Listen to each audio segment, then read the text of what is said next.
Okay. Okay, so good afternoon, ladies and gentlemen. My name is Harsh Joshi, and I am a research intern at the Institute of Chinese Studies, New Delhi. It is a matter of great pleasure to extend a warm and humble welcome to all to another edition of the ICS Wednesday seminar titled Growing Uncertainty in the Existing International Order, Whither India-China Relations, Hemant Adlaka in conversation with Cho Bo and Vijay K. Nambiar. The seminar takes place against the backdrop of unprecedented global turbulence marked by intensifying geo-economic and geopolitical tensions. The ongoing US-China rivalry, exacerbated by Trump's tariffs war and broader struggle for global influence, raises critical question about the stability of the post-war international order. As structural differences deepen, both nations appear to be moving forward to a greater confrontation. While the US seeks to maintain its hegemonic status, China has asserted its commitment to counter any actions that undermine its interest. The divisions of the globe into three emergent blocs, the US, Europe, and China with the global south, signals a significant shift in global alignments. Amid this unfolding global transformation, today's seminar focuses on the implication of these dynamics on the micro level, particularly in the context of India China bilateral relations. We are honored to have with us two distinguished discussants, Senior Colonel Cho Po, and who began his military service from 1979 and held key roles in China's military Ministry of National Defense. He was defense attaché to Namibia and played a pivotal role in security cooperation. Currently, a senior fellow at Tsinghua University Center uh, for International Security and Strategy. He is a prolific contributor to global strategic discourse and supervises foreign postgraduate officers at the PLA National Defense University. His latest book, Should the World Fear China, was published this month in April 2025. Ambassador Vijay K. Nambiar, who is a veteran Indian diplomat and a prominent figure in Indian foreign policy, particularly concerning China. A former permanent representative of India to the United Nations, he played a key role in Prime Minister Rajiv Gandhi's historic 1988 visit to China.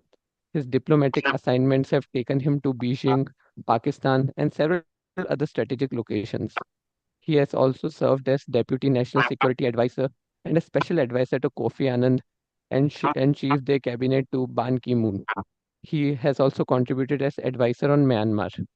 Moderating today's session is Dr. Hemant Adlakha, Vice Chairperson and Honorary Fellow at the ICS and Professor of Chinese at JNU, New Delhi. His research interests include political discourse in the PRC and modern Chinese literature and culture. He is also on the editorial board of China Report. Before I hand over to the moderator, I would like to ask all the participants to follow a few housekeeping rules. All participants must be muted before the seminar. Questions may be posted in the chat box along with your name and affiliation. Alternatively, you may use the raise your hand option during the interactive session. You shall then be called upon to unmute yourself. Thank you. I now hand over to the moderator. Over to you, Dr. Adlakha. Thank you. Thank you, Harsh. I once again welcome to both our distinguished speakers, the Senior Colonel Chow Po and Ambassador Vijay Nambiar. I must also share with the audience that I happen to be knowing both the speakers well enough to actually call them on the first name basis. I've not met Colonel Chow Po. Perhaps we have interacted more on online seminars and webinars. I'm very happy that we were able to bring them together to face discussion, which is, as everybody knows, that things are really happening for good both our countries. So, I mean, this is the perhaps most opportune time and the best time to have these together who have known each other, I think, for a long, long time and interacted different international forums, including in China and elsewhere. numerous number of times. So there is a very good chemistry also between the two.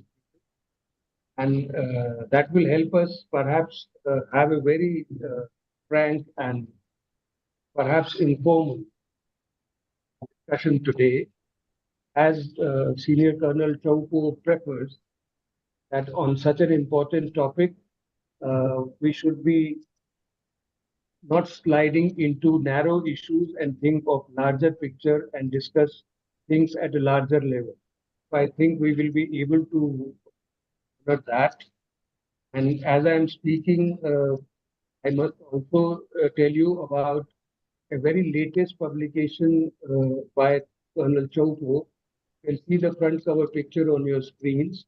That is Should the World Fear China, which has come out just early this month. And it has already got a very good reception and very good reviews from scholars and diplomats worldwide.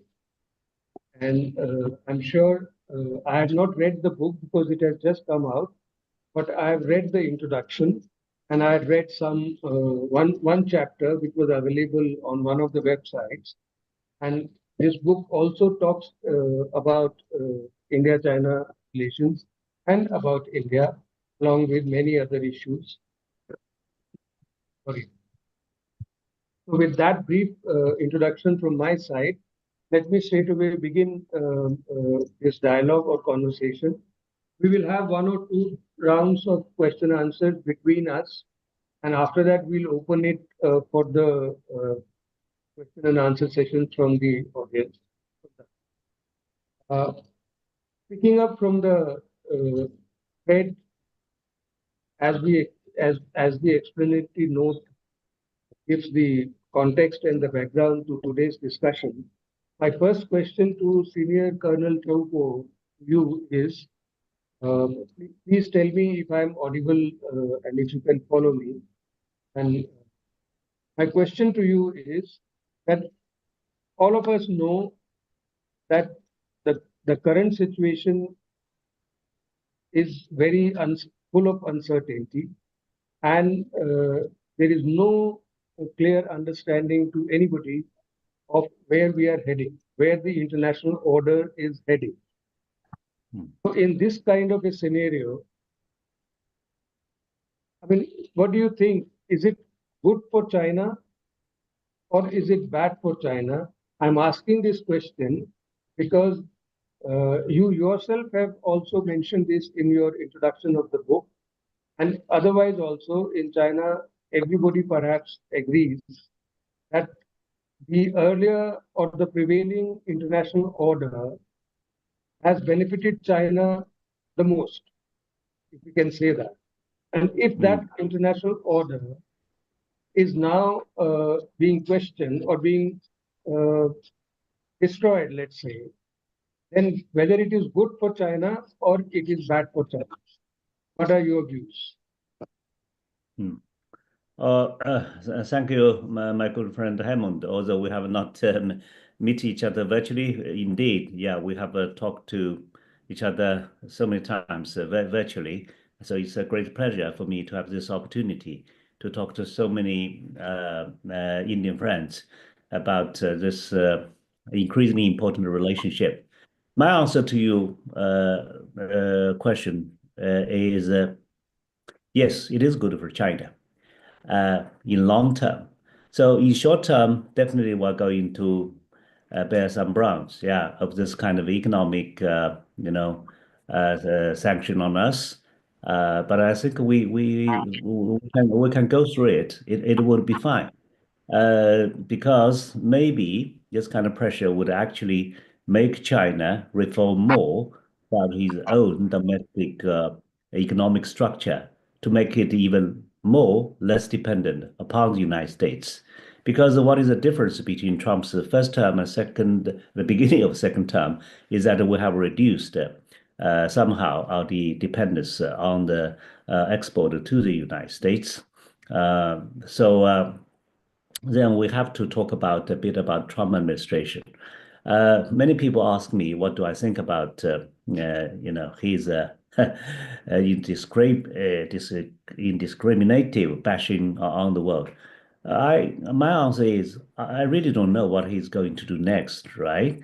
But I believe by the end of his second term, Americans' image and credibility will definitely go down. So if you talk to America about Americans' decline, they won't be happy, but they have to admit that it is relative decline. Is it relative? No, I don't think so. I think it's absolute decline. Yeah, think of the time when after Second World War, Americans' economy in the whole world is half of the world, 50%. Now it is a quarter of the whole world's economy. But then look at this person. How come that a person like Donald Trump could be re-elected?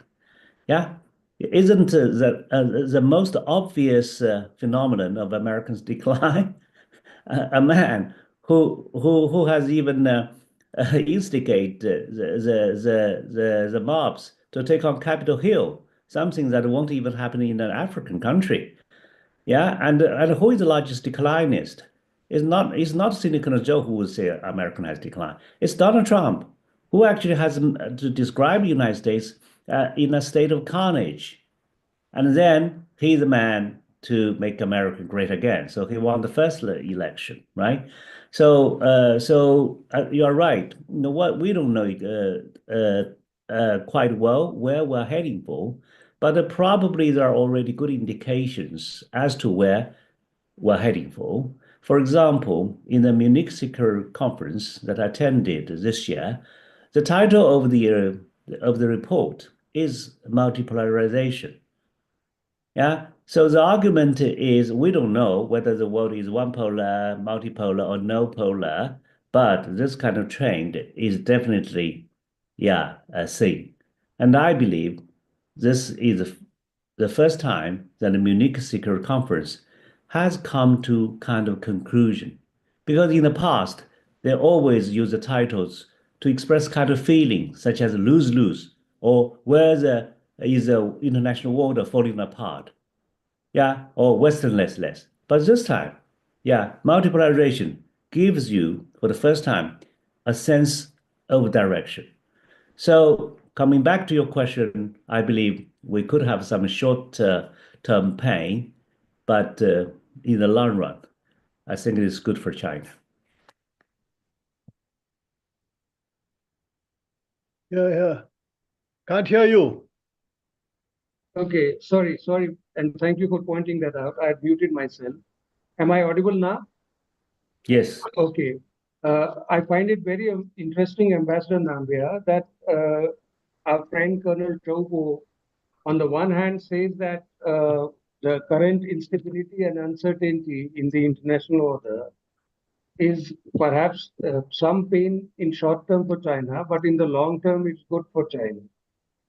And on the other hand, I find it quite interesting and confusing at the same time that, we don't know where the world is headed for. And in that kind of a complete confusion, how can we say, or how can somebody say that it's good for a particular country in the long term? I mean, that's my question to you. And in addition to that, what do you think? Do you really think it's good for China? Sorry, are you asking? Yeah. Well, thank you, Hemant, for inviting me this morning. Let me start straight away this afternoon. But before I even start my comment, I must underline the deep condolences for the victims of the Balgam incident, which has happened yesterday. I think this it's a horrific incident, and while I know that around the world it has sent shockwaves around the world, and even of virtually every part of the world, there have been responses, and I think even the Chinese ambassador seems to have made a comment today saying he's shocked at this and that everybody is opposed to terrorism in all its forms. Now, this is an important sign of the times in some ways, that we have been seeing changes happen all around the world. In India, too, changes have been happening. And irrespective of the controversies that may have taken place regarding various elements regarding the changes that have taken place in Jammu and Kashmir, on the whole, I think there was genuine reason for everybody in the world to think that the era of violence, instability, killings, etc., was at an end, and there was a great deal of normalcy that has come. To have attacks, motivated attacks on tourists, innocent civilians, is something which would have been unthinkable. But this has come also within days of some very, very ominous statements made across the border by our own neighbors, by the military head, etc., which are deeply troubling. And in fact, I think it is important that the world really takes note of the fact that there has to be responsible and serious opposition to all kinds or any kind of support, direct or indirect, to activities by groups, terrorist groups, which are even in fact accepted terrorist groups around the world. And any kind of support to such actions should be directly and roundly condemned. I think it's important.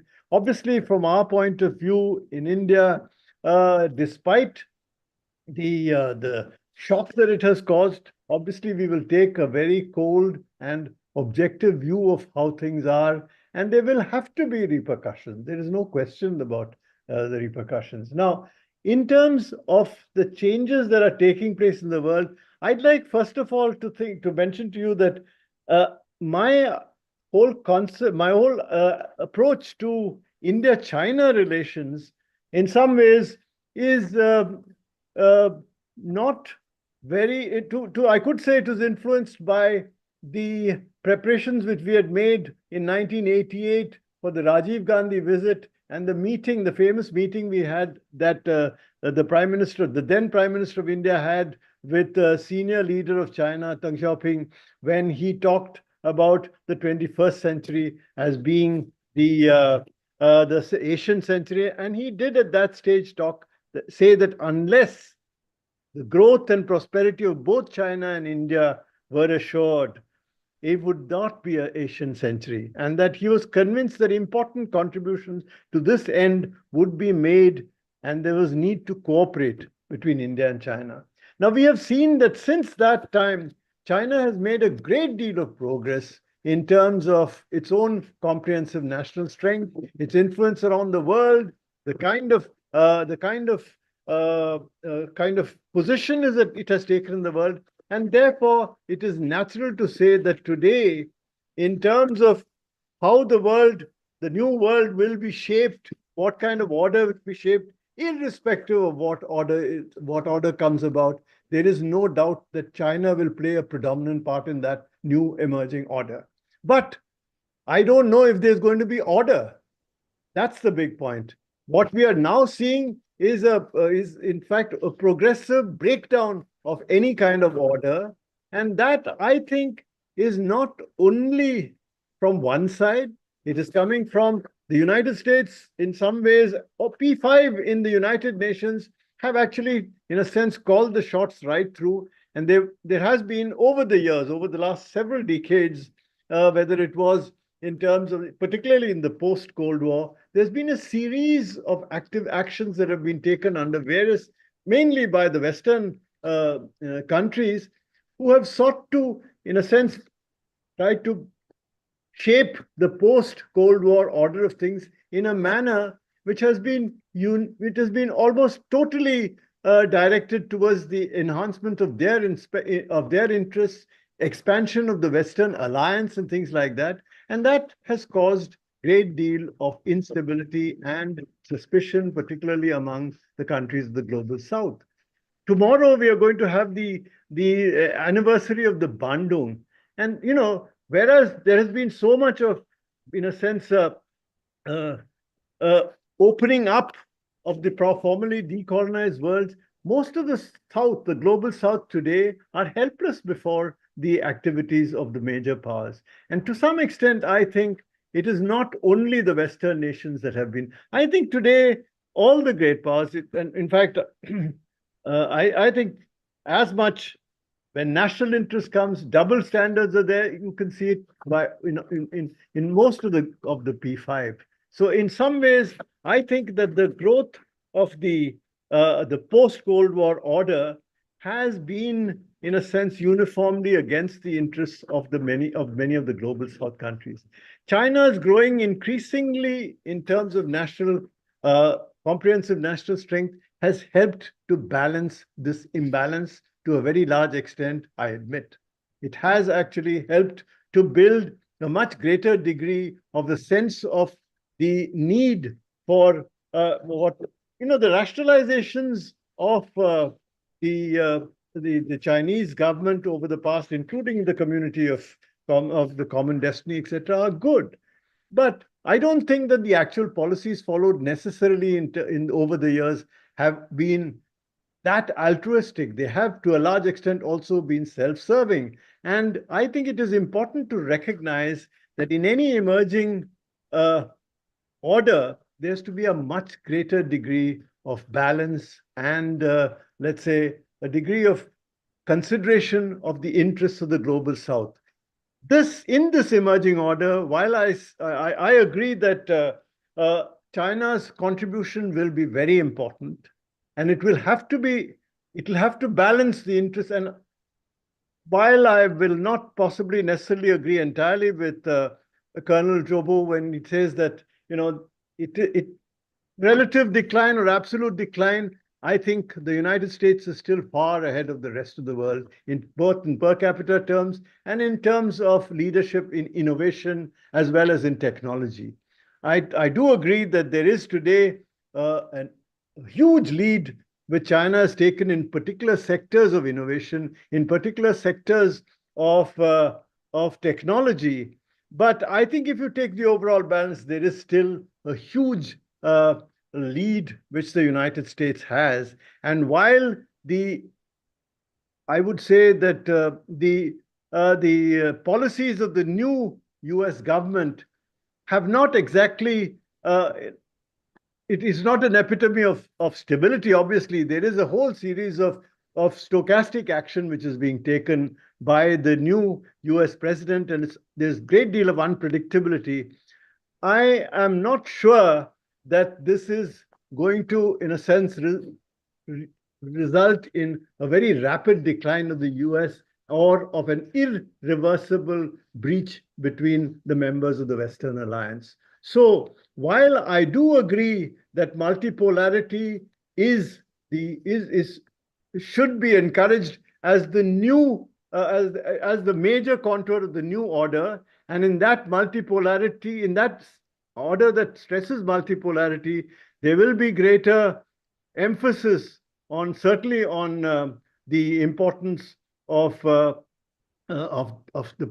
Pacific, of Asia, certainly the Indo-Pacific itself.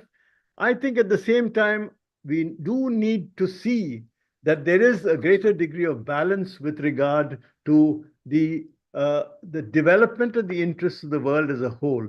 Mainly, not so much in terms of addressing only the geopolitical requirements, but more important, the fundamental questions like global climate change, the sustainability development goals, and the need to bring most of the countries of the global South to a much greater level of economic development in order to help the people. And from that point of view, I agree that there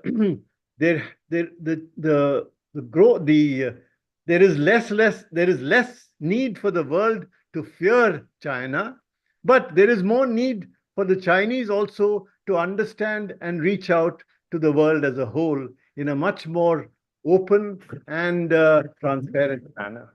Thank you. Thank you, Ambassador Nambia.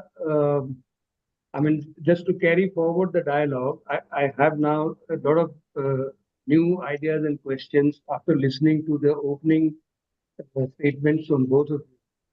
But because I have limited time at my disposal, I will not be asking questions in response to or in reaction to what I have heard just now.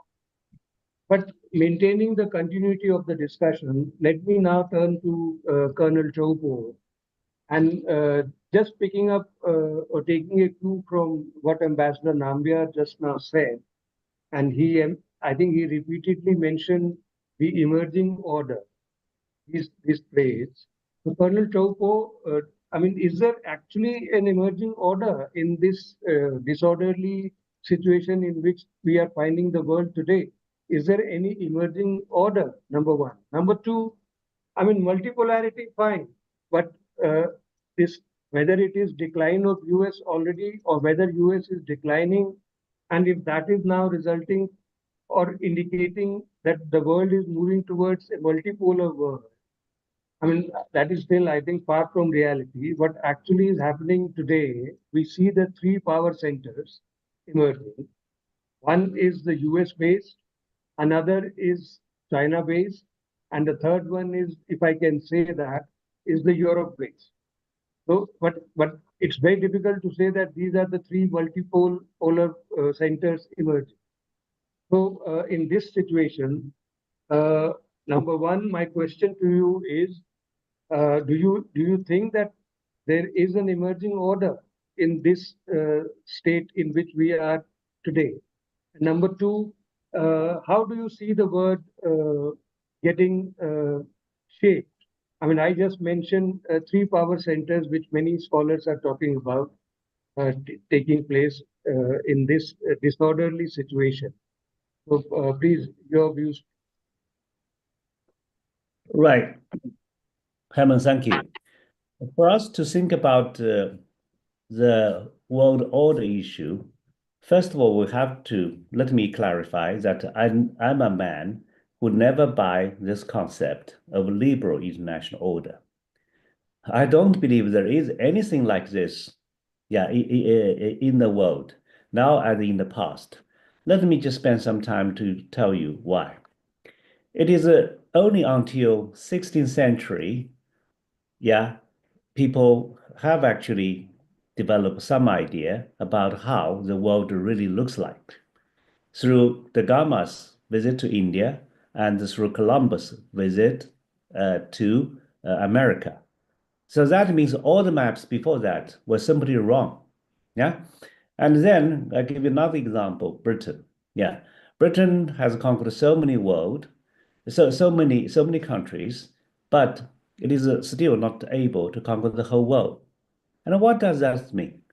That means from time immemorial until now, there are always different countries, different regions, different social systems, different identities, and above all, different civilizations growing, thriving, dying at the same time. And this is how the international order looks like. The international order is a hybridization of all this together. The problem with the liberal international order stems from narcissism, because the West believe all the rules and regimes made after Second World War, and even some international institutions like IMF, World Bank, are tailor-made by them. Therefore, this is the order. So if you believe that is the order, and when you find the Western democracy is in steady decline for the last 19 years, and definitely it will continue to decline, then you start to wonder why. And you would feel hurt yourself because you believe in this liberal international order, and then you would start to look for enemies. And when we look around, then China and Russia become enemy. But if you believe that your civilization, the Western democracy, is just a part of the world order, then the conclusion is clear. We have to coexist with the people of other values. Yeah. So order is something very hard to define. is more difficult to define than terrorism. Yeah, but I would argue that it is just like a cosmos, just a giant, collection of everything together. So the question is where the world is. Then the second question is where the world is heading for. It's not entirely clear, but we are seeing some kind of trends, like the emergence and development of SCO, like the development of BRICS. Yeah. So what is BRICS? Well, it is not an anti-Western club. I know India would not agree if it becomes the China-led anti-Western club. And even China has so many economic connectivities with the whole West. And China doesn't want it to become an anti-Western club. Yeah. So for me to describe BRICS, it's just like a train that has already moved and is heading into a direction. Nobody knows where the train is going for, but all passengers are afraid of losing the train. So all of them want to jump onto the train, although they don't know where it is heading for. We know the driver of the BRICS. That is a kind of a common resentment toward American hegemony, especially monopoly of American dollar. But we don't know exactly where it is heading for. But it tells you that everybody has realized that the world has changed. And the old world, is being replaced with a new one. So then how about those rules and regulations created by the West? Let me tell you, I believe China and India have something in common. That is, we're all beneficiary of the existing international order. Russia is different. Russia resents this order. Russia doesn't like this international system or globalization. Yeah. So sometimes because you're suffering as a result of the deadly brawl in Galvan Valley, I believe India sometimes just want to strike a difference, between China and India in terms of the attitudes toward the war in Ukraine, so on and so forth. But I often point out the difference between us is like the difference between two apples. It's not between one apple and one pear. The difference is not so big. Yeah. So, in spite of the fact that China, India, and Russia are all talking about multipolarity, probably we're not really talking about the same thing. There is a subtle difference there. Yeah. I agree with what what Colonel Joe was saying.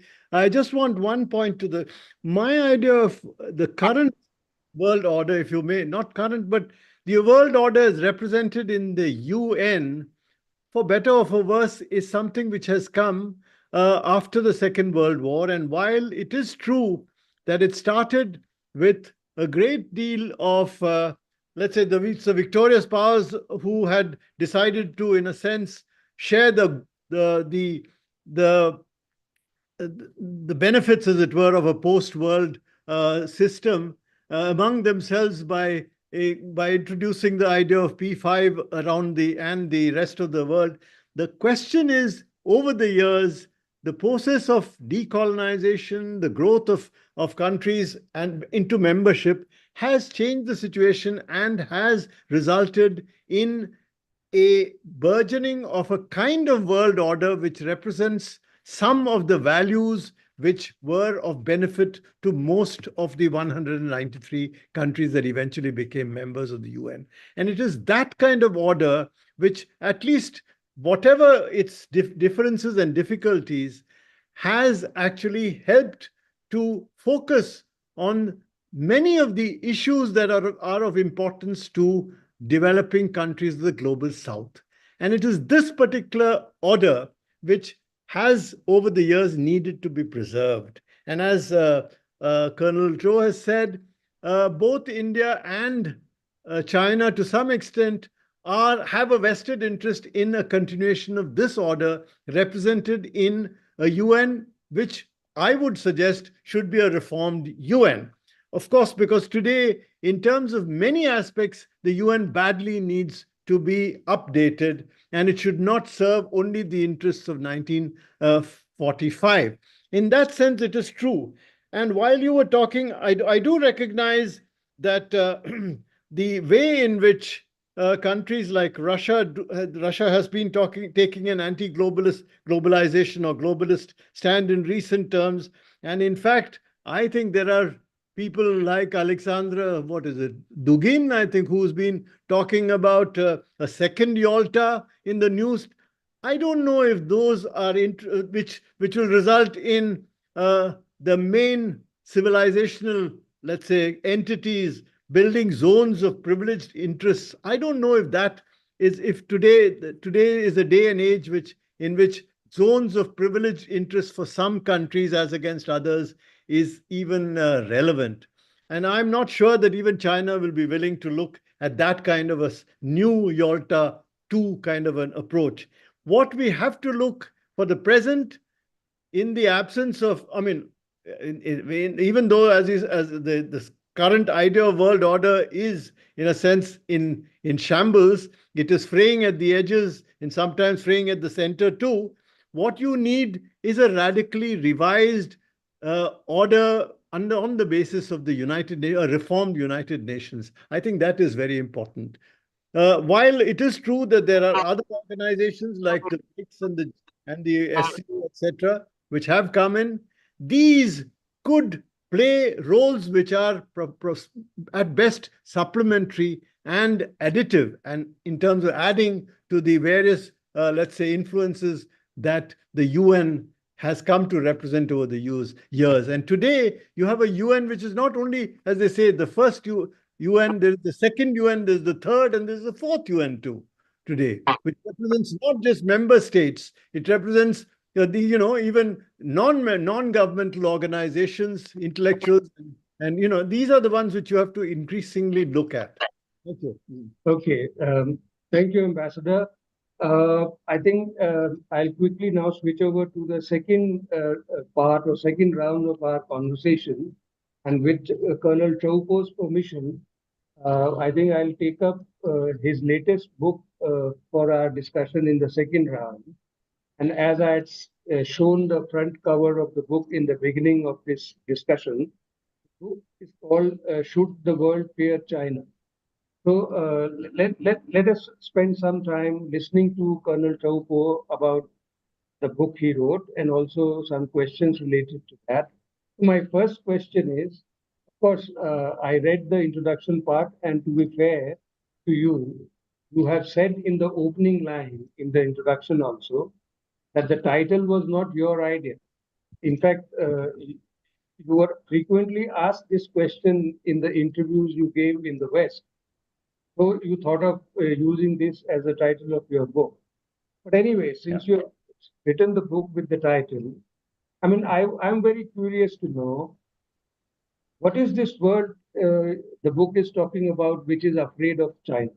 I mean, you say that they should not fear, but I want to know from you, what is that word which is afraid of China? Does that word include India also? Please, your answer. Thank you, Hemant, for your introduction about my book.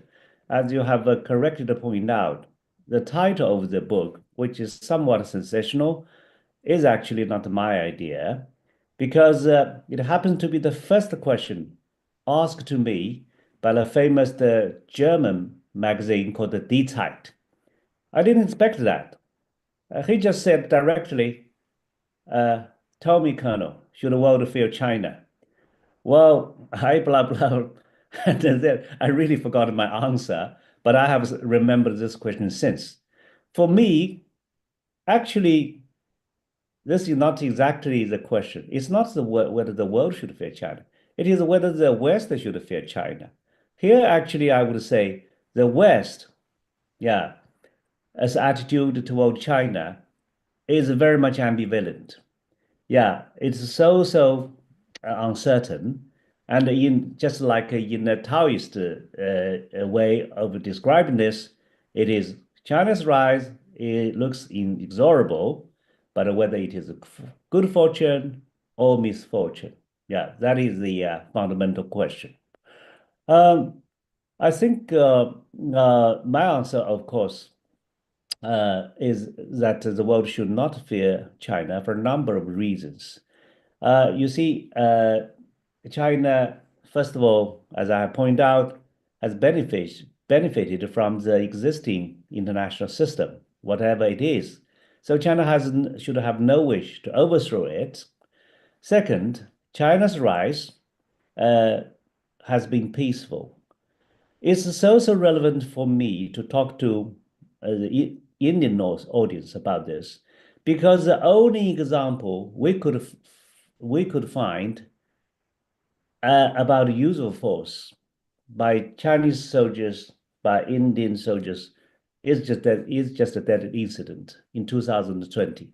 The only example. Elsewhere, you can not find a Chinese kill, any foreigners. But even in this deadly brawl, of course, there are different reasons to explain the Chinese and Indian interpretation of this is different. But I can assure you, and I can show all Indian friends here, that this is not a deliberate ambush from Chinese side. Because just think of this. Why would this make sense for China to suddenly decide to kill Indian soldiers? We are, in strategic competition with the United States, and we are looking on Chinese sovereignty issues, that is Taiwan. And why would we suddenly decide, to have a, border incident with India? That is not in our interest. Yeah. So I think both sides should draw lessons from this to make sure that in the next 4 decades and plus, just like what we did in the past, that the border would be peaceful. But even in this dead incident, I still could see something positive. That is, both Chinese and the Indian militaries are two modern militaries, and we didn't try to shoot at each other. That means the 506 agreements made in the past about a confidence building measure have still worked. So I see this as a silver lining over the cloud.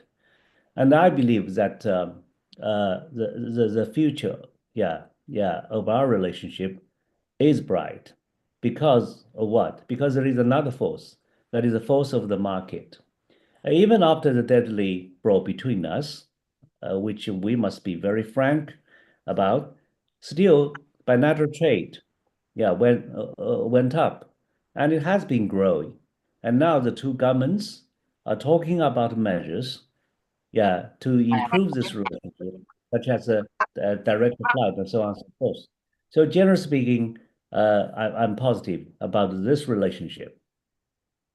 Thank you, Colonel Chopo. Now, Ambassador Nambia, Yes.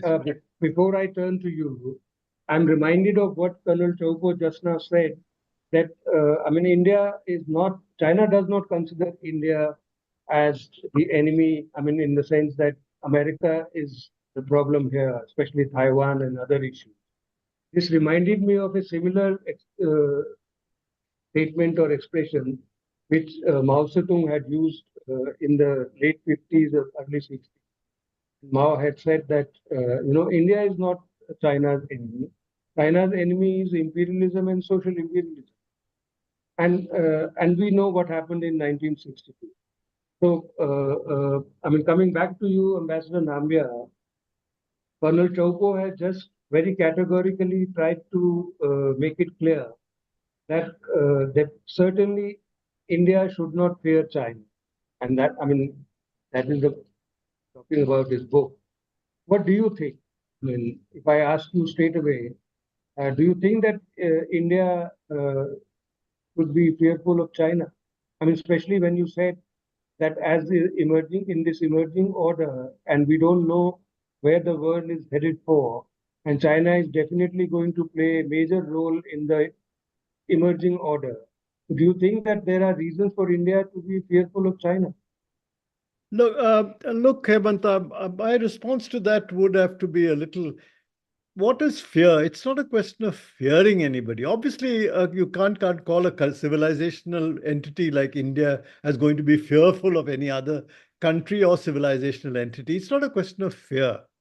It's a question of what are the parameters under which coexistence is possible, what kind of respect you are able to elicit from other countries, and what is the nature of the landscape, of the territorial or the cultural or every kind of landscape. And from that point of view, why you talked about China doesn't consider India an enemy.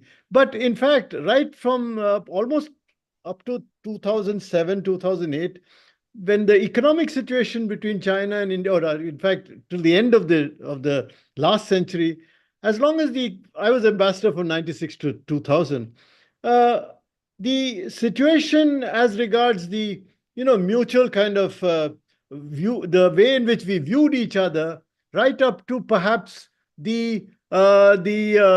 is it that I think it's the political parameters agreement of 2005. I think there was a sense that we were looking at each other more or less as civilizational equals.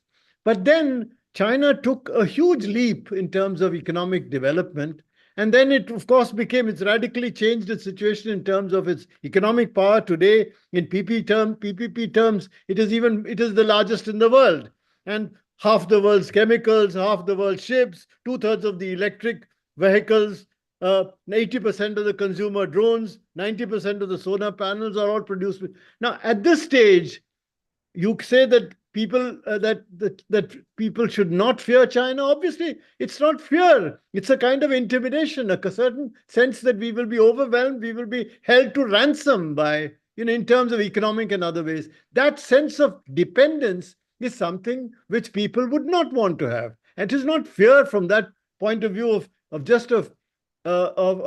being. The question is whether you can stand in equal terms. And from that point of view, a civilizational entity like India will not, but many others will have that problem. And I think you talked about the growth of China. The question of growth, I recall long ago in the old days when I was in 1970, I was in China. The very important point which was a Mao quote. It says, "Wei Shamarandavanti Shujungyaodavanti." So China's dream, China's growth, it's for whom? That is the most important. And even the role of China internationally, how it affects the individual countries. Now, India will look upon it differently as compared to other countries. And if you say that China there's only one instance of the use of force by China, and that is in Galwan. I think that is probably being economical. The Chinese have had let's say the occasion to talk of teaching other countries lessons. It happened in 1962 with India. It happened in 1979 with Vietnam. Those were also cases where armed force was used, violence was used. I don't think you can forget that was done. Now, how you organize it, how you rationalize it is a different thing. But I think it is important to recognize that no country you can vouchsafe that not using force. And I don't think that we can just take any statement that Galwan in 2020 was an abnormal situation and that it can never happen again. I don't think an Indian general who's looking in the defense ministry is ever going to agree to that kind of a proposition that we need not make any of our preparations or have the kind of deterrence that is required on the border, whatever even the various peace and tranquility agreements, the CBMs that we had in 1996, and the protocol in 2005, we will have to update it now. We'll have to update it to meet with the new technological requirements of being able to avoid any repetition. And we will have to see that we build proper infrastructure, we build the necessary requirements to be able to cope with any kind of a thing. And that is not fear. It's not that we are afraid. It's a question of needing to be able to counter any kind of possible threat that you may face. And that is the nature of the threat. It's not that you consider, you to declare a country as an enemy. But we have faced problems. We face problems even now, despite the fact that the Kazan meeting has taken place. We still face the problems of the progressive, since 2007, 2008, along the boundaries, there has been a rapid, entire Arunachal Pradesh has been called Southern Tibet, and there are whole kinds of villages, etc., that have been renamed, all kinds of things which we will face. In 2005, we had actually come to an agreement that settled populations will not be interfered with. And now I think we'll have to see how that agreement will be implemented and updated. That is the reason why you need to have continuous vigilance in order to be able to establish yourself. So, and another point is, while you do agree that there is really no fear, big countries will be feared by small countries. The second thing, is an important element of Chinese, perhaps military as well as political strategy, is deception. I suppose that even in India, Chanakya has talked about that. Because of that, you will require to be able to look at the possible, let's say, use of narrative power, discourse power in a manner which is misleading to other countries. And I think that is something which we'll need to look after. And I think I agree that the force of the market is a very important determinant of today's day and age and how nations will deal with each other. And we do recognize that there are many areas where India has dependence vis-a-vis China. But, for example, recently, the Chinese ambassador said, we will import more from India.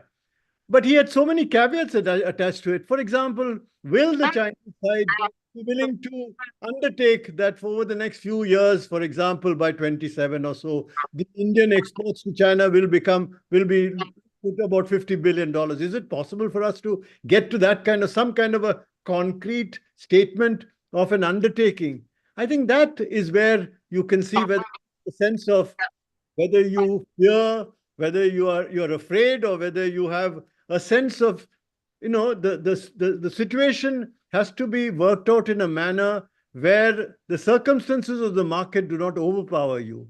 The way in which people will use the market. And I think our systems are different and therefore necessitate different ways to with it. I think those are the important things. Finally, I think you may talk a lot about how, you are not a threat to others, but the approach of non-state actors in terms of how you deal with terrorism and terrorist groups, like I talked about the things we had in Balgam. There has to be some way in which you are able to internationally get these terrorist groups completely proscribed. And there we need the cooperation of all countries. We can't have, excuses made for not being able to do this, etc. That is the kind of where it's not question of there has to be a certain amount of determination that every country comes down to be bound by the same kind of rules. These are my sort of views on how you look towards greater, a greater degree of reciprocity, to some extent, a greater degree of respect, what the Indian foreign minister talked about, the three mutuals, respect for core concerns. And these are contained in Chinese statements. The Chinese president has talked about respect for core concerns of the side. But the understanding of what these core concerns are when it comes to India is, in a sense, you don't find that we are on the same page. We in India sense that there is a certain inability to understand some of our problems in terms of the same perspective that we look at it. You can see another instance. Thank you. Okay, Ambassador Nambiar. So we've heard from both our guest speakers that, of course, in their different ways, that there is no need for big countries like China and India to be fearing each other. So that's a very, very positive note. So in my third segment, let me conclude on a very positive note, again coming from Colonel Chaupo's book. And as I had mentioned in the beginning, that although the Colonel Chaupo's book, Should the World Fear China, has just come out, not even 1 month, but it has already received very good comments and reviews from scholars and other diplomats and celebrities across the world. For example, George Yeo, the former Singaporean foreign minister, and Rana Mitter, etc., they have given very good comments. My own reasons for, I'm an avid reader of Chaupo's writings wherever I can get access to, whether in the international publications or in Chinese publications. And why I like to read Colonel Chaupo is because I think he expresses his views with full of clarity, confidence, and conviction. And I'll give you one example that on India-China, for example, in this book also, there is a great deal he discusses on India-China. And while admitting that today the state of affairs between India and China is very chilly, but at the same time, Colonel Chaupo also sees there's a lot of potential of both the countries taking up joint issues and joint collaborative ventures in many ways. And he recently came out with a suggestion that India and China should be considering sending peacekeeping forces in Ukraine. I don't know what response came from both the countries and the governments, etc. But another example on India-China, for example, he very pointedly said those who say that India and China are competing with each other for the leadership of the global South, which Colonel Chaupo said, no, this is a very wrong way of putting, this is incorrect, and he disagrees with that. And he gave his reasons. For example, he said that there is no comparison between both contesting for leadership for global South because China is far ahead of India, etc., etc. But what is interesting is at the same time, Colonel Chaupo said that instead of competing with each other for global South leadership, India and China should think of anchoring global South together. So that's what I mean by his very clear views on issues, etc.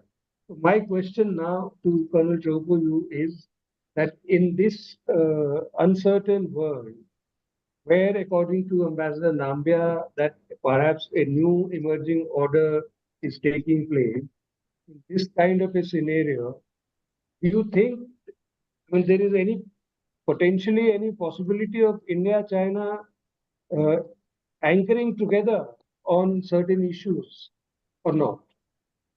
Your views. Yeah. First of all, let me briefly comment on the remarks made by Ambassador. Yeah, just now, I didn't try to clarify. What I mean is, after 1979, China actually has entered into no war with any other country except that it broke in Balgam Valley. And if you look at the PLA's operations overseas, they are all invariably found in humanitarian areas, such as peacekeeping, counterpiracy, and disaster relief. Yeah, this is unusual for the largest military in the world. Yeah, so, and this is not accidental; it's a deliberate policy choice. And on your suggestion that we need to update confidence building measures, I totally and wholeheartedly agree. Yeah, because if I can, what I would suggest is for Chinese president and the Indian prime minister to have a meeting to make a kind of joint announcement, yeah, to restructure, yeah, or to rethink and then restructure all the CBMs. Because what is interesting in that, between China and India actually will have more compatibility measures than between China and any other countries. So actually, it's difficult for me to think what specific new compatibility measure we need. But unless and until the top leaders give us some kind of guidance, it is difficult for the senior officials and officers to work together. So they just need a kind of a green light. Yeah. Then when you talk about how India wish to export more to China, I fully understand that. But you see, we're not only having this problem with you. We're having this problem with 140 countries because China is the largest trading partner to all of them, right? Everybody wants to export more to China. That is okay. But I think maybe to put it as simple as possible, the fact is, yeah, you have to make your own products competitive. So other people just want to buy it. Yeah, you just can't say, okay, I just want to sell to you, and you have to accept. And this is the reality. Yeah. Then about Hammond, your question, whether in which areas China and India could actually work together. I think in a way you have answered you answered yourself by referring to what I have written. For example, my latest proposal on why China and India could actually join hands in sending peacekeepers, yeah, to post-war scenario of either a ceasefire or armistice. Because I myself was in charge of peacekeeping, so I know the procedure. I know you are one of the largest troop contributing countries, and I know China is the largest troop contributing countries among P5. The point is, yeah, there are so many proposals flying around, the proposal from Polish Prime Minister, President Zelensky, and even British Prime Minister, none, and even French President, none of them will work. It's very simple. Because if they happen to be NATO countries, Russia would just take them as a wolf in sheep's clothing, right? It's impossible. So the best formula is China and India take the lead, and added by some global South countries, plus a few European countries who are not NATO members. Yeah, because this anyway happened in the heartland of Europe. So it is logical for Europe to have some representatives. Yeah, but I think we can take the lead to work together. I think in the future there could be many more examples like this. Even if you talk about the free and open Indo-Pacific, like United States, I always believe, yeah, we too have more in common. You see, on maritime in the international maritime law, we even have a same reservation for the same articles. That is Article 298. So if you look at our laws, maritime laws, actually your laws is much more closer to China's, yeah, than the similarity between you and the United States. And these kind of things can hardly change, overnight. Yeah, this is about your country's national law. And then there are other areas like in BRICS. You see, I don't know what we're going to do, but look at all these countries. Who is next important apart from China? If I compare you and Brazil, I believe probably people have some doubts about the future of Brazil. It's not even if yeah, we now are trying to buy a lot of soybean from them, yeah, because of the United States. Your future is indisputably bright, in spite of problems here and there. You have large population. Your population is young, yeah, and so I always tell my own people, China is walking to the center of world stage. That's correct, but it's not only China. India is also standing next to China, and Indonesia is standing next to India. And there is a regional organization like ASEAN. So the rise now in Asia is a collective rise. It's not only in China. So in this regard, we have to rethink about our own future, and we have to think how we can cooperate. Thank you. Thank you, Colonel Chobo. Ambassador Nambia, very quickly, just one or two brief points from you on this. I mean, the possibilities of potentially joint initiatives or anchoring, as Colonel Chobo used the word for India and China. I don't find very much to disagree, quite frankly. I think there is a lot of wisdom in what Colonel Chobo has mentioned, particularly in terms of the fact that the rise of Asia must be seen as the rise of a continent, not just of one country. Obviously, it will not be one country at the expense of another country. Even India and China. This is really the essence of what even I'd mentioned right at the beginning when Deng Xiaoping met with Rajiv Gandhi. Now, it is true that there is no, you said there is no contest between China and India in anchoring the aspirations of the global South. Now, it is true that the Chinese are far ahead for the present, more than 5 times that of India in terms of economic strength. Of course, as time goes, the gap will probably lessen, but it will still remain substantial. There's no doubt about it. But if you look at not so much the global South in general, particularly in the South, the countries of Africa, for example. Now, many of them are deeply appreciative and they admire highly the development of China and the growth of China and the help that China is giving to them. But if you ask them they want to be like China, not necessarily.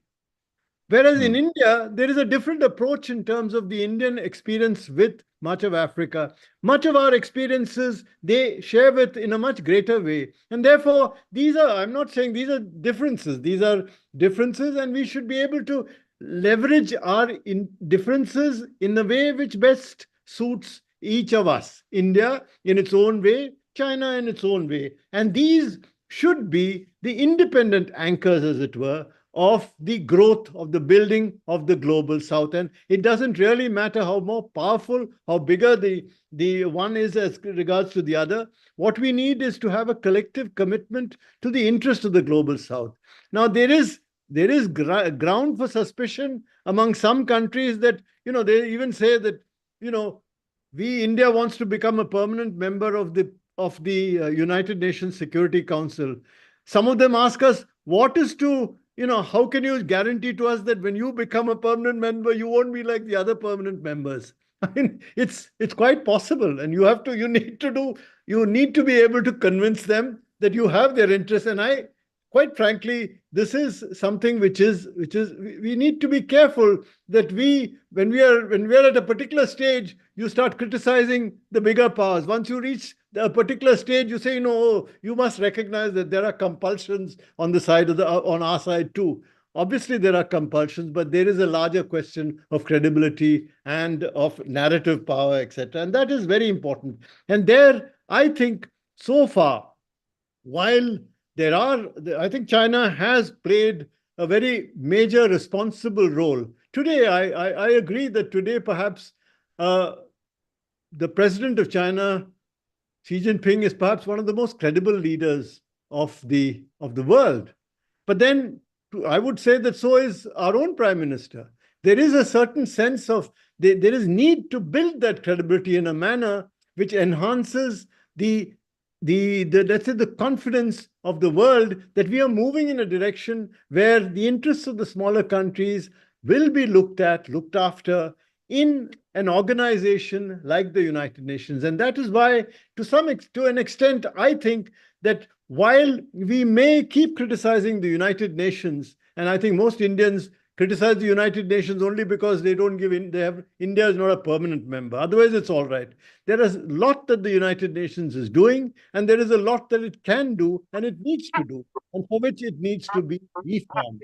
I think that is very important. And I think if you are able to do that, then I think there is a much greater role for us. People talk about the relationship of India and China. And in fact, I don't know whether, Hemant, you've seen Zorawar Daulat Singh's late article recently, and the Chinese ambassador's article.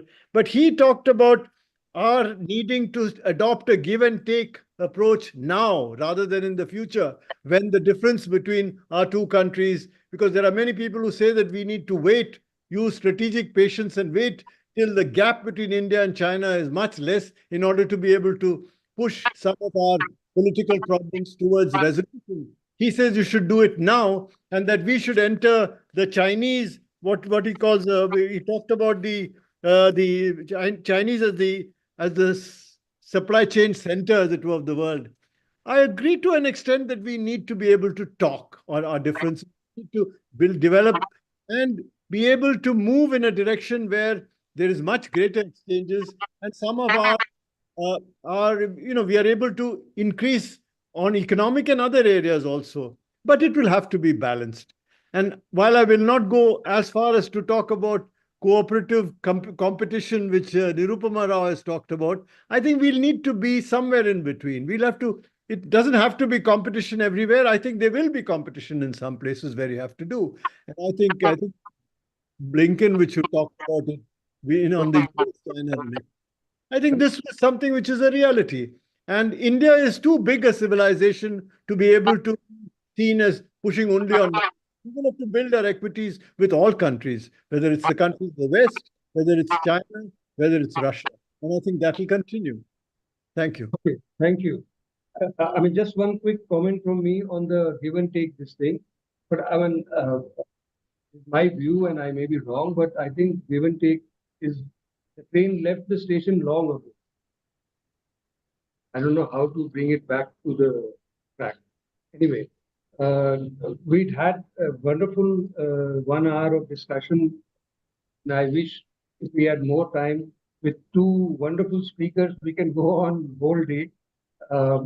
But now we have to open the house, the question and answers from the floor.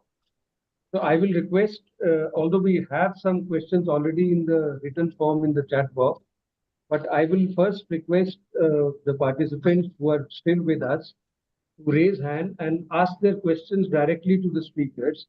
That will save time from reading the question. So please, first, those who have questions to ask to the speakers, please ask your questions now. Raise your hand and ask your question now.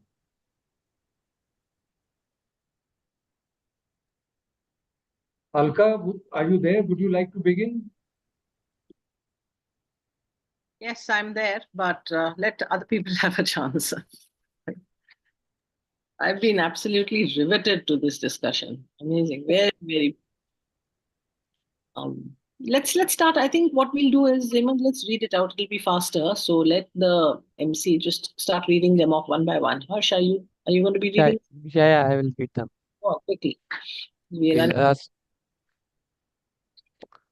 Okay, so there's a question directed by Mr. Rajkumar to Colonel Jopo. Can two tigers, or let's say, can an elephant and a dragon share a same mountain?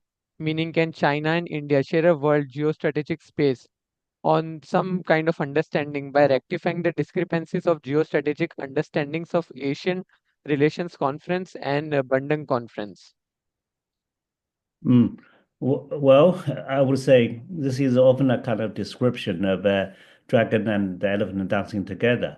I'm a man who don't actually take this issue of trust as a really important issue, because we have to deal with one another realistically. So of course China and India are not enemies, right? But if we look at the Cold War, even enemies without trust could come into kind of a cooperation out of a mutual fear, of mutually assured destruction.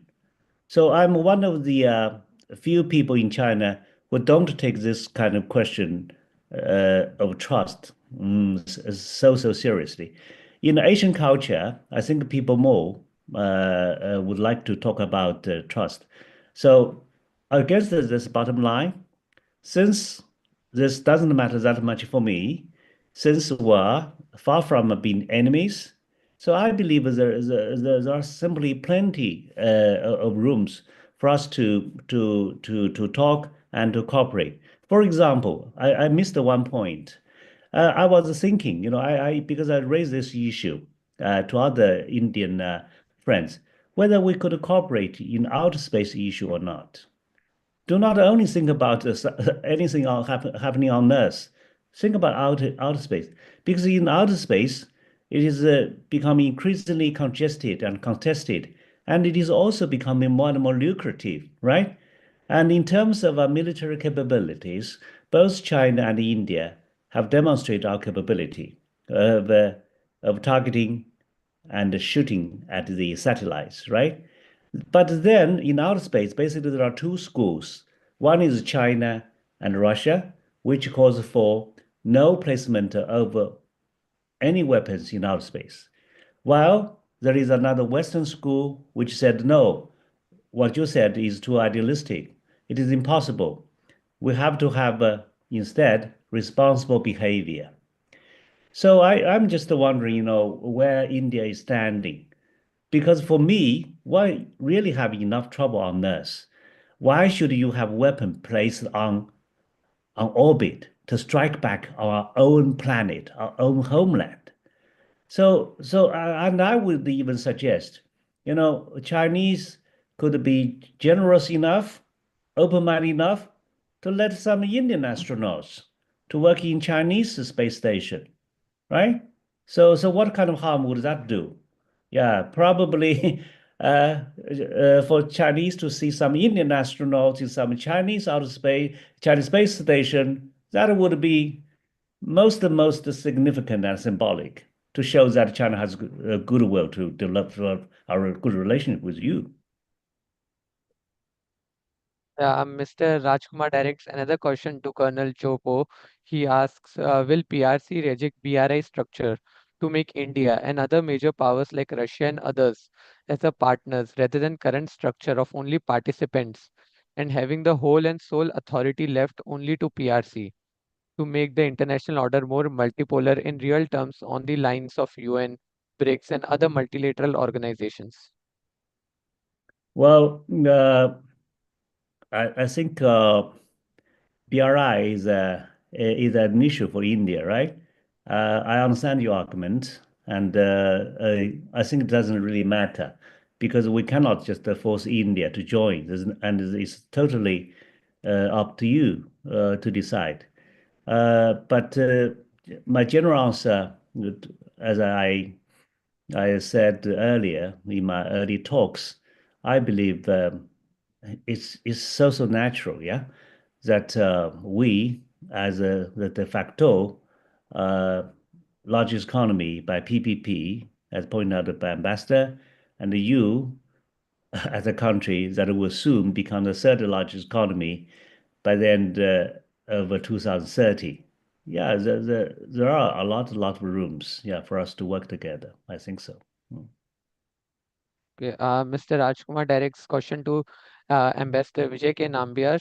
He asks, can India share a world geostrategic space with China as India did on the lines of AIIB, NDB, and ADB for Asia and subsequently for whole world, which was the original strategic plan of Prime Minister Pandit Nehru to create an arc of peace, firstly in Asia and then for whole world. And will China rectify her mistakes of Bandung Conference of late 1950s, 1960s, Galwan clashes of 2020 to come for a strategic understanding with India to manage and partner India for a multipolar world, although knowing the balance of power politics? Asa, you are muted. Sorry, thank you. Thank you. I think this idea of sharing the geostrategic space, I think you have to do it. You are actually it's not left to somebody else. It's not a question of getting permission. We both of us as big countries will share the geostrategic space. There's no question of it. The question is whether they will contest the others' requirement to be in that geostrategic space. And I think that, as far as I can see, I don't think there will be rivalry, there will be an element of rivalry in the interests, and therefore there will be an occasional contestation. But I think there will be greater scope for cooperation in these spaces than in competition, provided there is a meeting of minds on what the overall vision of the order is, of the emerging order is. And I think there is much more possibility of being able to take a common approach of a multipolar Asia in that kind of a space. I think that is there. I don't think there is anything which we will require China to rectify. What mistakes are you talking about? I'm not very aware of the mistakes of any one country. Each one has its own position in Bandung, and there were countries which were allied to the West at Bandung, and there were countries which were very strongly socialist in that. So I don't see any reason. Of course, we will need to have a greater degree of strategic understanding and not have tensions between ourselves. That I agree. Now, there's some other things which I might want to comment on, and that is in terms of friends and enemies.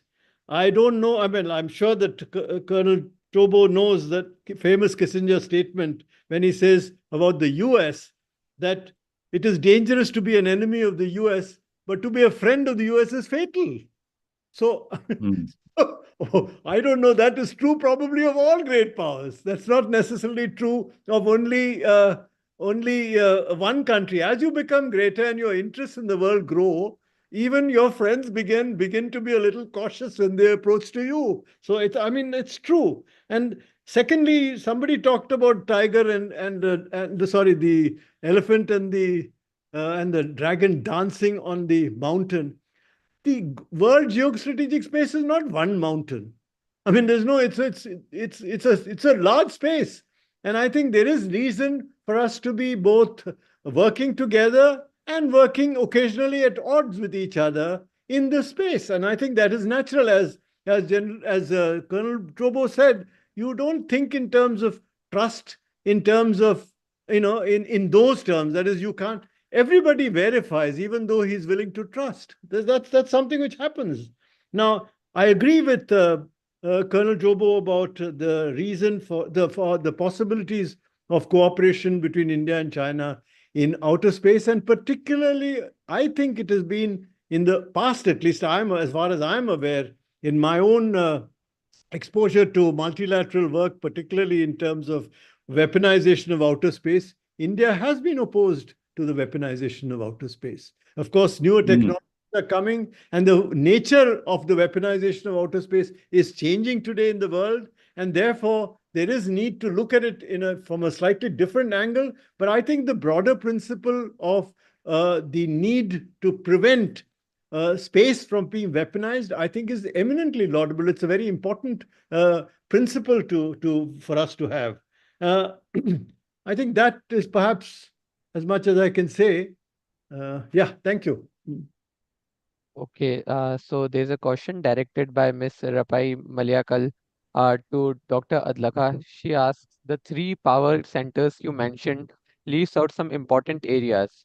Where will you accommodate nations like nations in West Asia, African nations, and others? Yeah, I mean, thank you, Rapai. That was just off-the-cuff remark based on much of the discussion which is taking place today in the IR world. And the reason for looking at the world in three power centers, basically because of the economic strength and the trade and business, these centers are still holding dominance. For example, Europe as an entity, as a trading bloc, is the third largest, perhaps, in terms of after US, China, and Europe. In that sense, Middle East, and of course, there are many other regions. As Colonel Taupo repeatedly mentioned, now BRICS also is a trading bloc to reckon with in its own right. So there are many. But in terms of the direct influence and dominance, still, if you look at from that angle, then these three very loosely defined power centers emerging, if at all there is the world is fast heading into some kind of a chaotic situation or disorderly situation, etc., etc. So it's an open debate. It's an open question. Still, we don't have any concrete idea. All right. There's a question directed by Dr. Cherry Hitkari to Colonel Chopo. She asked in an article for the South China Morning Post published in February this year, you mentioned the possibility of the end of Pax Americana in light of recent policies of the Trump regime, a regime which has very strongly felt this is the Pacific Islands. Uh, Through my interactions with voices from the region, I could see doubts regarding Western credibility started emerging way before Trump came to office. My question is with regard to the emerging multipolarization that you mentioned in the article. How do you see the prospects of India-China collaboration in the region, given the worsening climate crisis and the unique developmental challenges that the Pacific Islands face, particularly the problems of reputation as countries individually offer similar developmental agendas that fail to translate into real change because of the lack of a joint effort? Thank you. This is a really good question. Well, about America's decreasing credibility, I believe a lot of countries really would share the same feeling. You see, right now, even China, Japan, and Korea, yeah, the financial minister are discussing ways how could we resist Trump's tariff, right? And even before Munich Security Conference, where J.D. Vance's speech sounds like a stab in the backs of his allies. Even before that, von der Leyen's tone toward China has already softened down. Yeah, so you can imagine China and Europe is really, inching toward each other. The only question is how speedy it can be. Yeah. But the question is interesting because you're talking about these islands in the Pacific. I would not consider that there is a great potential for us to cooperate in the Pacific Islands, but rather I would just I've been troubling. I have a troubled feeling about how we actually might coexist in the Indian Ocean because, frankly speaking, India doesn't like Chinese activities there, be it military presence or even economic presence. I really don't know how we can work to lessen your concerns, because there is nothing that is really secretive for our presence there in the Indian Ocean. And our economic cooperation with these small littoral states are transparent, but it's still you are not happy. And you even try many times to add pressure to Sri Lanka, a sovereign state, not allowing, Chinese ships to to anchor there for water and the food supply. So you would describe a Chinese ship as a spy ship. But my argument is, first of all, it's really not a spy ship. Our Yuanwang survey ship is basically there for monitoring our space activities of our own because it's made for that. But let me just step back to say, even if it is a spy ship, it is not operating in your waters. It is anchored in third countries. Why are you so concerned, right? So sometimes I'm thinking about this. Maybe in 5 to 10 years' time, China's aircraft carrier group definitely will sail into the Indian Ocean because you are not happy with us. So how about our ships sail directly into your port in Mumbai? So we ask you to give us supplies. Would that be better for you? Okay, so there's a question directed by Ms. Ranu Kumari to Dr. Adlaka. She asks, sir, in forums like BRICS and SCO, both India and China advocate for a multipolar world. How can these platforms evolve from symbolic support to more tangible solutions, particularly in addressing the underlying differences between the two countries? Well, Thank you for the question, but I think it's a very vast question, very difficult to answer in a quick time. What I will do is instead, I will request any one of the two speakers we have here, if they wish to address this question. You have been talking, so Ambassador, your turn. You're muted.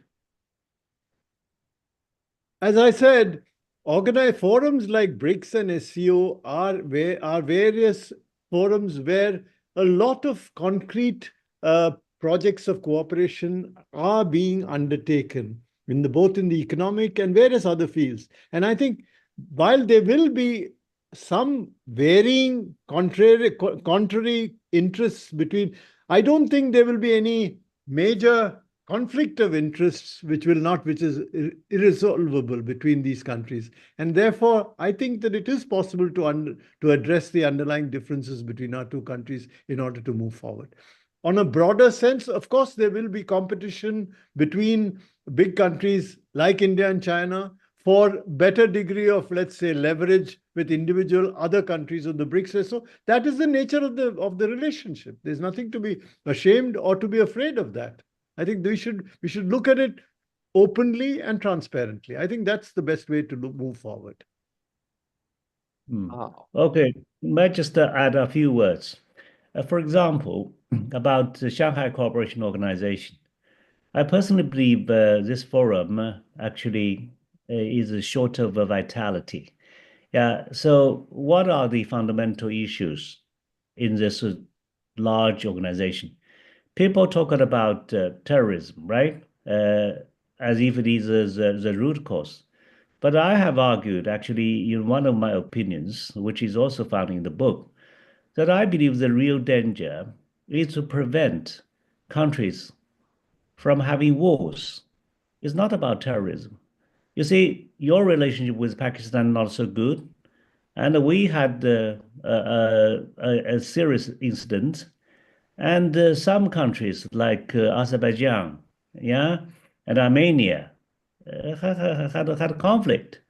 So these are the real issues. But if Afghanistan is really the cradle of all the terrorist evils, so I believe the solution is actually to invite Afghanistan, an observer, to join Shanghai Cooperation Organization. Why is that? Because Afghanistan is a landlocked country, but it is also locked by all the Shanghai Cooperation Organization members. Yeah, so Afghanistan lies in the heart of SCO. So as I have argued, if Afghanistan has a so-called heart disease, then Shanghai Cooperation Organization cannot be healthy. And then I believe you really, I mean, India deserves to have a good position in all the meetings regarding Afghanistan. In the so-called Afghan Neighbors Conference, you're not there. I know Pakistan probably has played a role, but over years, you actually have provided a lot of assistance to Afghanistan. Yeah, and I don't believe Afghan people's impression of Pakistan is necessarily better than the people's impression of you. So I believe you could have a bigger role, in regional issues regarding Afghanistan. Just if I may just add, Colonel, I was ambassador of India in Afghanistan from 1990 to 92. And there is a poem by Allama Iqbal which mentions more or less what you have just said, that Afghanistan, he says, I forget, he says that Afghanistan is the heart of Asia. And if the heart is healthy and well, the rest of the Asia gets healthy and well. If the heart is diseased, it'll affect the prosperity and the well-being of Asia. Exactly what you said. I don't know who said that. Allama Iqbal. Allama Iqbal. He says, आसिया एक पायकर आब Gill است ملت افغان درون تو دل است. And then he goes on further.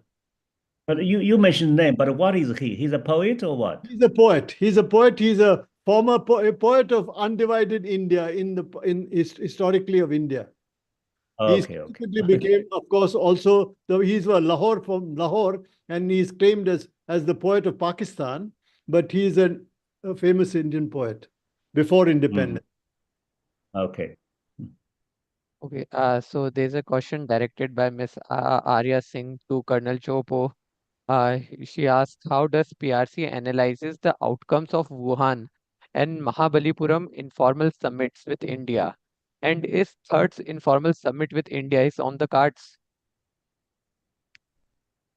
Well, you see, about the Wuhan conference, both sides, talked about it warmly, but still, we have a deadly incident. So I think definitely there is a genuine good wish from top leadership, yeah, to develop this relationship. So let me tell you what I believe could be the reason why we had the deadly incident. Because I always believe that we should make our Indian, friends know that there is no intention coming from the Chinese side to ambush India. Because if you believe that, well, China did that deliberately, then of course the kind of animosity or hostility will grow. But if you believe that China did not do that intentionally, and it's a kind of, spiral of miscalculation or misunderstanding of both sides, then that is another story. Because what happened, what started to happen was in April. And so then this kind of, tit for tat, quarrel start to balloon up. So by mid-June, because time was not enough, so I believe there is animosity, acrimony in the beginning. It could actually lead to some kind of things. Yeah, most unfortunate. That is my guessing. But I believe both sides should have learned something from this deadly incident. So I think the right words to say is never again. Yeah, and I believe it is possible because of this deadly incident. Our relationship has really suffered, and even you become more inclined to the United States, which is not in our interest.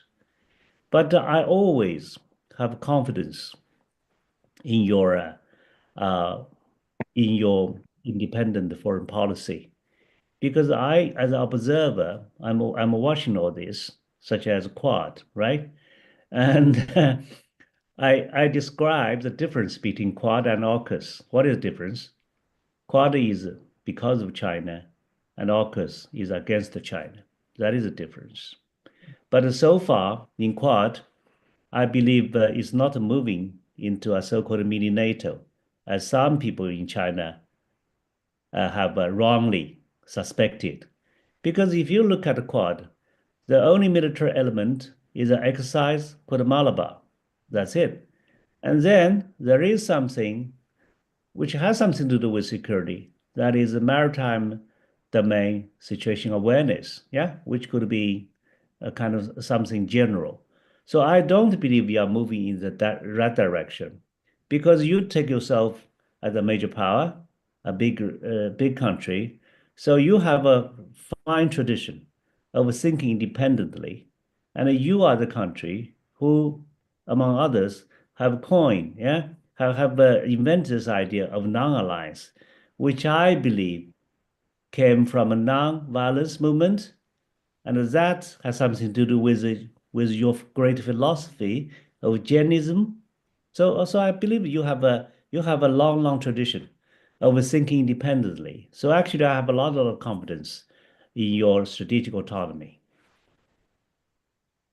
Okay, so Miss Arya directs another question to Colonel Chopo. She asks, will PRC vote for India for a UNSC permanent seat as and when the situation arrives for a better management of world order of the so-called coming multipolar international order? Hmm. I know this is one of your big wishes, yeah, to let China support you in joining nuclear supply group and in supporting you to join as a member of the UN Security Council.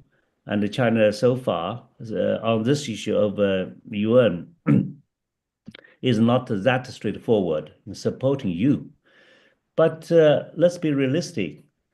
I don't believe India could join, UN Security Council very soon. Why is that?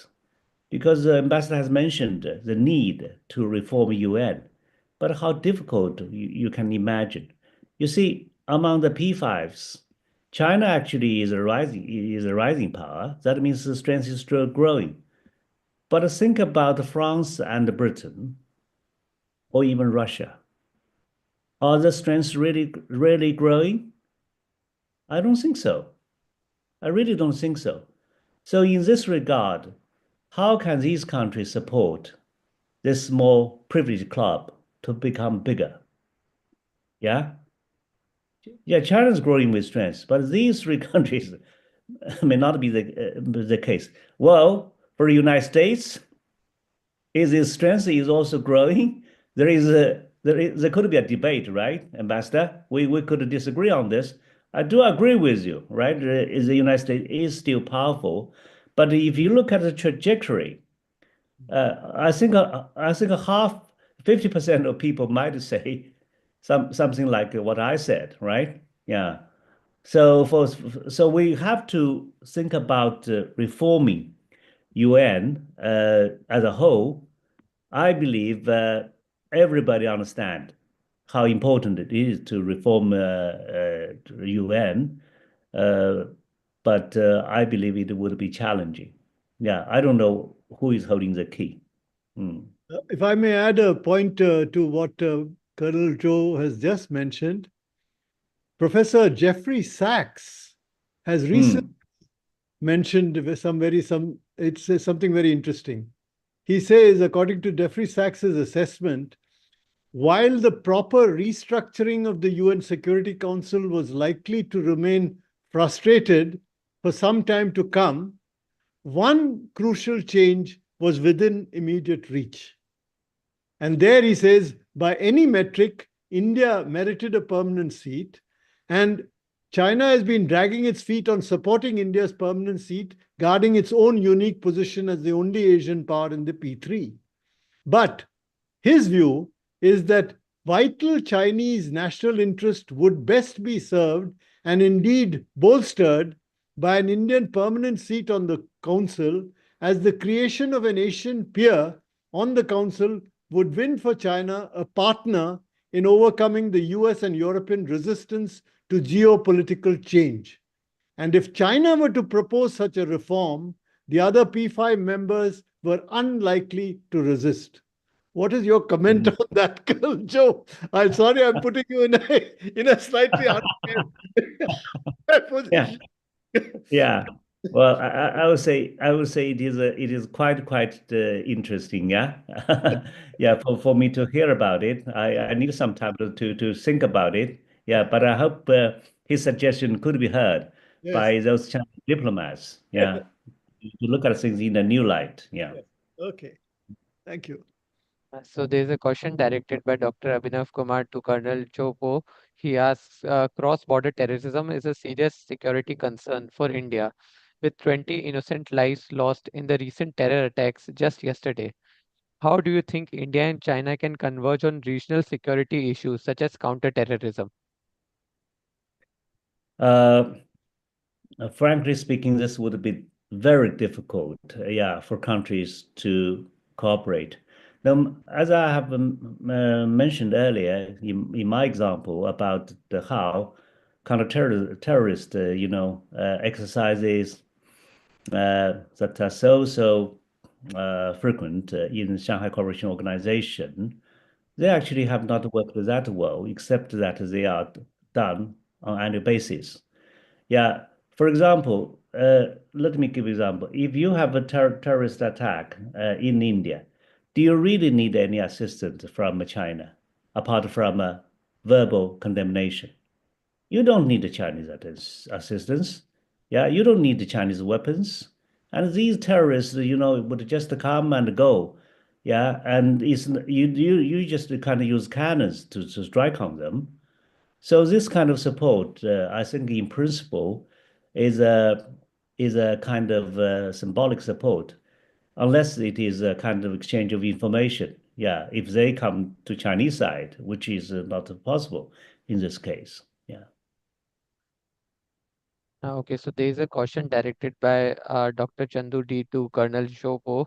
He asked, with increasing climate change induced extreme weather incidents in Asia and other regions, can China, as an upper riparian state, be more open in sharing hydrological data and engage in transboundary cooperation? Well, I think it's interesting for me to tell you that the Chinese attitude towards climate change was very much like that of India, because both of us were under heavy pressure. So we were not enthusiastic about the Western, proposals put forward in the conference like in Copenhagen. But it's interesting to see how things have changed. China is now an indisputable global leader on green energy. Yeah. And we are just not only uh, calling for what the President Xi said, Green Mountain, Golden Mountain, or Silver Mountain, but this kind of a development in robots, yeah, in EV cars, certainly would be helpful for environment. I think what the question was asked about our intended project, yeah, which is close to India, right? So I think there is a legitimacy for you to ask questions to the Chinese side, because it's us who want to build such a dam. I'm not an expert in that field, but I do believe that if you have concerns, because you are also one of the parties to share the water. Therefore, I believe you need to ask right questions, and you deserve right answers, I would say. Okay, I think we need to end now. I'm being a very bad chair that I didn't stick to time. We've already overshot our allotted time. Especially for Colonel Topo, it must be Hemant, there's just one point I might make. very quick. Somebody on the chat box has asked me to repeat the quote of Mao. Actually, it's not a very, very big thing. It says, Wei Shamaran the Wanti Shirchungyao the Wanti. It says the talk on the Yan'an Forum in 1945 or whatever, 44. Okay. That's when he said the question of for whom is the most important question. That's all. Thank you. Okay, thank you. And I mean, I should have been stricter with the time. Anyway, Colonel Tobo, I hope you haven't missed your dinner. So, If you have, you are invited next time to have dinner with us in Delhi. Okay, I'd love to. Yeah. No, I was Okay. just about to say that whenever you are next in Delhi, the Institute would be very, very happy to host you and organize a public lecture also by you. So Thank you. please do. Okay, thank you very much. Thank you. It's been excellent, excellent talk. With that, Thank you. I'm sorry also to those who had asked their questions in the chat box, and if their questions have not taken up because of lack of time. We will perhaps very soon try to have another round of the same set of speakers and the discussion. Thank you very much for all the participants, and my special and warm thanks to Colonel Tobo and Ambassador Nambia, and a wonderful set of speakers. It was really enjoyable listening to both of you. I wish we could go on, but we have to be also adhering by the allotted time to us. Thank you so much. Thank you very much to all once again. Bye-bye. Thank you. Bye-bye. Okay, so with this, we come to the end of today's seminar. We thank Colonel Poe, Ambassador Nambiar, and Dr. Adlaka for gracing today's session with their presence and for giving us their precious time. We also thank the audience for joining us today. The video of today's discussion shall be available on the ICS YouTube channel. Further information regarding the event can be found on the ICS website. You may subscribe to our newsletter for regular updates. Thank you for joining us today, ladies and gentlemen. Thank you, Ashwin.